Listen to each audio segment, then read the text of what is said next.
Ito ang eksena sa isang TCG o trading card game store sa New Westminster, BC, Lunes ng umaga kung saan umabot sa higit $10,000 ng halaga ng produkto ang ninakaw. Seemed to be like a group of people came into the store here and managed to get away with a whole bunch of Pokemon, unfortunately.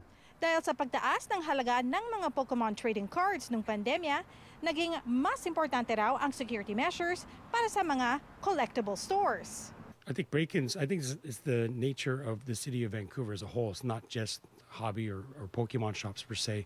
It's illuminated now because of the popularity of Pokemon and the higher values of it. But in reality, break-ins are a common occurrence here in Vancouver.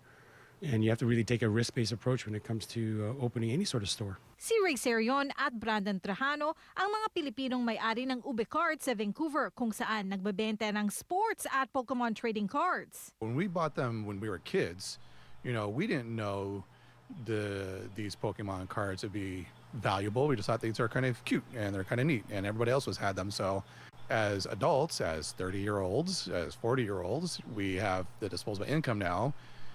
And we're competing amongst our generation to go back and collect these cards that we couldn't get as a kid. Dahil daw sa tumataas na insidente ng break-ins sa mga Pokemon card stores sa Canada at Amerika, mas sineseryoso raw nila ang seguridad ng kanilang tindahan. That includes storing everything in our bank-grade safe. We have double-door entry with metal security gates at the entrance and a metal accordion gates on all windows. AI-operated daw ang kanilang security camera. Anila kapag valuable ang trading card, nilalagay nila ang kopya o photocopy ng nasabing card sa front desk at ang card na mas mataas pa ang value nilalagay sa loob ng isang safe. Dagdag nila, lahat daw ng customer na gustong magbenta ng mga trading cards sa tindahan, tinitignan muna nila ang mga ID.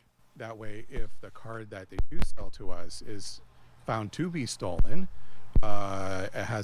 the police will have a lead automatically. Umaasa raw ang mga may-ari ng Ube Card na sanay magkaroon ng network ang mga may-ari ng collectible stores sa Lower Mainland nang makatulong sila kapag may nakita silang ninakaw na trading card. Teresa Barrera, Omni News, Vancouver.